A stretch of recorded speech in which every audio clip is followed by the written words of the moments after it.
Hello everyone, welcome back to your Indian medical lecture. नया topic discuss करते हैं varicose vein. होता क्या है, यानी कि आपके पैरों या फिर हाथों में, ज्यादातर लेग्स के अंदर देखने को मिलता है। ऐसे मुड़ी हुई नसें हो जाती हैं, नीली कलर की दिखाई देती है। इनके अंदर खून का जमाव हो जाता है, निकलती नहीं है। वेरिकोस वेन के बारे में सारी चीजें डिटेल से डिस्कस करेंगे हिंदी इंग्लिश लैंग्वेज में। खुद से दवाइयाँ नहीं लेना है, डॉक्टर की सलाह से लेना है। इस वीडियो में बेसिकली हम लोग मेडिसिन के बारे में भी डिस्कस करेंगे, ट्रीटमेंट, डोजेस, सारी चीजें ए टू जेड में एक्सप्लेन करूंगा ओनली फॉर मेडिकल स्टूडेंट। तो देखिएगा, varicose vein are swollen enlargement or twist vein that is become visible under the skin। बोलना है कि वेरिकोस वेन फूलकर, मोटी होकर और मुड़ी टूड़ी नसें होती है जो कि त्वचा के नीचे होती है और क्लियरली हमें दिखाई देती है वो, ठीक है। इस तरह की वेंस होती है जो कि आपको पैरों में, हाथों में या लेग्स में आपको देखने को मिलेगी, मुड़ी हुई रहती है और यह ट्विस्टेड होती है, गुच्छा टाइप का बन जाता है। इसे हम लोग बेसिकली वेरिकोस वेन की डिसीज कहते हैं। They mostly occurs in the legs और फीट, यानी कि ये ज्यादातर पैरों और टांगों में देखने को मिलता है। पैरों और टांगों यानी कि पिल्लिया जो कहते हो आप, यहाँ पे पीछे की साइड पे ये ज्यादातर देखने को मिलता है। ऊपर भी होता है, जांघों पे भी मिलता है, बट बेसिकली है यहाँ पे आपको इस वाले एरिया में ज्यादातर वेरिकोस वेन देखने को मिलेगा। इसमें आता है next, they happen when the valves inside the veins become weak. अब देखो, इसके कारण भी बताया मैंने यहाँ पे कि भैया होता क्यों है, ये एक्चुअल में क्यों हो रहा है, क्या कारण है जो इसके होने का। तो it is happen when valves जो इनसाइड में जो है, वेल्व्स में आपको आगे बताता हूँ कि वेल्व्स कैसे होते हैं। ये तब होता है जब नसों के अंदर एक दरवाजे होते हैं गाइस, ठीक है। क्या होता है, नसों के अंदर दरवाजे होते हैं, जब वो दरवाजे वीक हो जाते हैं तो उनमें से ब्लड का इनपुट और आउटपुट रुक जाता है। तो उस वजह से क्या होता है, वो ब्लड वहीं पर जम के रह जाता है, जिसके कारण वेरिकोस वेन होता है। आगे बताता हूं मैं आपको हाउ वेरिकोस वेन डेवलप, कैसे होता है, मैकेनिज्म क्या है। तो मैंने वही बोला है, veins have small valve that prevent blood from the following backward, यानी कि नसों में छोटे छोटे वेल्व या दरवाजे होते हैं जो कि खून को उल्टा बहने से रोकते हैं। अब मैं जैसे एक नस को जूम कर रहा हूँ, ठीक है। तो ये हेल्दी वेन्स है यहाँ पे, इसमें क्या है, ये दरवाजे, अब ब्लड यहाँ गया तो ये ब्लड वापस नहीं आएगा गाइस। पर अगर आपको वेरिकोस वेन हो गया, ये कमजोर हो गया, तो उस कंडीशन में यहाँ पे क्या हो रहा है, आप देख पा रहे हो यहाँ पे, देखिए। तो ये ब्लड जा भी रहा है और वापस यहाँ पे आ भी रहा है, मतलब यहाँ से प्रॉपरली जो है सर्कुलेशन नहीं हो पा रहा है। ये डैमेज वेन है, वेल्व्स डैमेज हो चुके हैं, जिसके कारण वेरिकोस वेन पेशेंट को अंदर डेवलप हो रहा है। Is it clear. तो यहाँ पे मैंने यही मैकेनिज्म बोला कि भैया वेरिकोस वेन के कारण क्या होता है, वहां पे डेवलप हो जाता है और वो ब्लड का इनपुट आउटपुट रुकता है। वेन दिस वेल्स वीक, जब ये कमजोर हो जाते हैं तब ब्लड क्लोट बनता है इनसाइड द वेन। जब ये कमजोर हो जाते हैं, ये दरवाजे जो मैंने आपको बोला है, यहाँ पे ये कमजोर होने के कारण यहाँ पे क्या होता है, आपको ब्लड जमने लगता है, गुच्छा टाइप का देखने को मिलता है। Next, cause. भैया वेरिकोस वेन की क्या कॉज है, क्या कारण क्या हो सकते हैं उसका। तो प्रोलोंगेटेड स्टैंडिंग और सिटिंग, यानी कि लंबे समय तक खड़े रहना या बैठे रहना। अगर कोई कंटिन्यूसली खड़ा रह के काम कर रहा है, कोई कंटिन्यूसली सिटिंग है, तो वहां पे वो वेन्स डैमेज हो जाती है सर्कुलेशन की वजह से।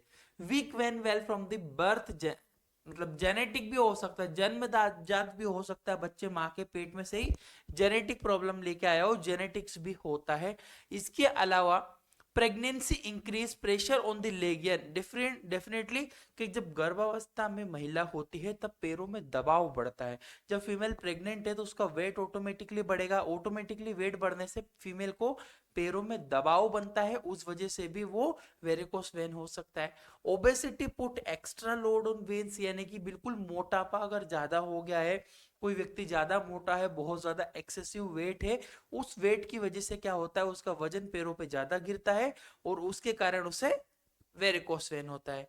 As weakness the vein valves, यानी कि उम्र के साथ जो होती है, धीरे धीरे जैसे एज बढ़ती है तो नसें भी कमजोर हो जाती है, उस कारण भी वेरिकोस वेन होता है। जरूरी नहीं है बुजुर्गों में होगा, जवान में भी हो सकता है, नवजात शिशु में भी देखने को मिलता है, क्योंकि वो जेनेटिक था उसमें, बच्चे में। आइए सिम्टम्स के बारे में बात करते हैं भैया। Visible visible bulging when on leg. अब इस तरह से आप डायग्राम देख पा रहे हो, यहाँ पे क्या हो रहा है क्लियरली, अब यहाँ पे नीली दिख नहीं रही है, पर यहाँ पे क्या आपको अलग ही उठी हुई नसें आपको दिखाई दे रही है, ये वेरिकोस वेन ही होता है। इसमें हैवीनेस और टायर्डनेस इन लेग, यानी कि पैरों में भारीपन लगता है, थकावट पैरों में लगने लगती है मरीज को। आगे बढ़ो। इसके अलावा और सिम्टम्स लक्षण देखने को मिलेंगे, बर्निंग और ईचिंग पेन, यानी कि उसको पैर में जलन होगी, खुजली चल सकती है। नाइट क्रम्स, यानी कि रात के समय मरोड़ आ सकते हैं उसकी मसल्स में। स्वेलिंग अराउंड एंकल, यानी कि एंकल एड़ी के पास जो है सूजन आ सकती है पेशेंट को। या फिर स्किन, यहाँ पे स्किन डिकलराइजेशन अराउंड द वेन्स, यानी कि नसों के चारों तरफ जो स्किन का है वो कलर हटने लगता है, डिकलराइजेशन हो जाता है। ये कुछ बेसिक सिम्टम्स है जो कि पेशेंट के अंदर देखने को मिलते हैं। आइए अब देख लेते हैं हम लोग इसको कॉम्प्लिकेशन क्या होगा। बिल्कुल इसमें आगे मैं आपको ट्रीटमेंट भी बताऊंगा। अगर इलाज ना करेंगे तो skin ulcer around ankle, ankle के चारों तरफ आपको छाले हो सकते हैं, ब्लड क्लॉट फॉर्म हो सकता है, सुपरफिशियली थ्रम्बोफ्लेब्लास्टिक हो सकता है, खून का थक्का बनना हो सकता है। इसके अलावा ब्लीडिंग फ्रॉम वेन, जो है नसें उनमें से खून निकल सकता है। या फिर क्रोनिक लेग स्वेलिंग, लंबे समय तक प्रेयर जो है आपका सूजा हुआ रह सकता है। ये कुछ बेसिक है जो कॉम्प्लिकेशन होंगे पेशेंट में। डायग्नोसिस क्या जांच करवाओगे भैया पेशेंट की, तो क्लिनिकल एग्जामिनेशन से थ्रू जो डॉक्टर से स्टाफ है वो इजीली पता कर पाता है। Doppler ultrasound to check blood flow. अब डॉपलर, अच्छा डॉपलर अल्ट्रासाउंड होता है, डॉपलर अल्ट्रासाउंड से आप उसको ब्लड फ्लो भी चेक कर सकते हो। आते हैं home care and lifestyle treatment में। मेडिसिन के बारे में इसके बाद में बात करूंगा, पहले होम केयर ट्रीटमेंट डिस्कस करते हैं। Avoid standing for long periods, यानी कि लंबे समय तक खड़ा नहीं रहना है। Walk regularly to improve circulation, हमें कंटिन्यूसली वॉकिंग करना है ताकि सर्कुलेशन इंप्रूव रहे। लॉस वेट इफ ओवरवेट, अगर ज्यादा वजन है तो वजन को कम करना है। लेजर ट्रीटमेंट में बेसिकली लेजर ट्रीटमेंट जो हम इसे ईवीएलटी कहते हैं। लेजर ट्रीटमेंट में आपके पास क्या होता है, laser close the damage of vein. Laser क्या है, खराब नसों को बंद कर देती है। अब बेसिकली ये सबसे पॉपुलर और ज्यादा चलने वाली मेथड होती है, ये पेनलेस मेथड है। बेसिकली क्या होता है इसमें, जहां पे आपको वेरिकोस वेन हुआ है, मतलब जहां पर जो आपकी वेन्स है वो वेरिकोस है, मतलब वो कंप्लीटली वो डैमेज हुए, उनको हमेशा के लिए डैमेज करके वहां पे क्या करते हैं, एक जगह बनाते हैं जिससे जो ब्लड रुका हुआ है वो निकल जाता है और वो वेन्स पूरी तरह से क्लियर हो जाती है। ठीक है। पेनलेस ओपीडी प्रोसीजर होता है। ओपीडी प्रोसीजर मतलब क्या होता है, आउटडोर पेशेंट डिपार्टमेंट, मतलब पेशेंट आएगा, करवा के वापस उसी दिन उसी समय घर जा सकता है। मतलब आईपीडी प्रोसीजर नहीं है, पेशेंट को किसी भी प्रकार से हॉस्पिटल में भर्ती करने की कोई जरूरत नहीं होती। इसमें आगे बढ़ता हूं मैं आपको। नेक्स्ट ऑप्शन है आपके पास, medicine is injected to the shrink the vein. अब देखो कुछ इंजेक्टेबल मेडिसिन भी आपके पास अवेलेबल है, इंजेक्शन जो कि आजकल बहुत ज्यादा पॉपुलर है। इस तरह की मेडिसिन को इंजेक्ट करके use for small when, spider when. Spider veins कहते हैं छोटी छोटी पतली नसें हैं, छोटी नसों के लिए उपयोग किया जाता है। जैसे मोटा गुच्छा तो ठीक नहीं होगा, पर जो पतली पतली वेन से पतली पतली लाइनिंग दिखाई देगी वो इससे क्लियर हो जाएगी। क्यों? क्योंकि ये श्रिंक कर देती, दवा इंजेक्शन नसों को सिकुड़ दिया जाता है। अब जब आपकी वेन से वो सिकुड़ोगी, तो जब आपकी वेन जो पतली होगी, सिकुड़ती है, तो उसमें भरा हुआ जो ब्लड है वो ऑटोमेटिकली सर्कुलेशन में चला जाता है, सर्कुलेट होकर वो निकल जाता है। आई होप कि आपको इतनी चीजें समझ में आई होगी। अब 2 मिनट मेरी बात और सुन लीजिए। अगर आपको डिटेल से पढ़ना है तो प्ले स्टोर पर इंडियन मेडिकल लेक्चर के नाम से हमारी एप्लीकेशन अवेलेबल है, वहां पर आपको हमारा कोर्स मिल जाएगा मेडिकल बुक वाला। इसमें वीडियो लेक्चर भी मिलेंगे, नोट्स भी मिलेगी, हमारी बुक की पीडीएफ के रूप में मिलेगी, फोटोकॉपी करवा सकते हो।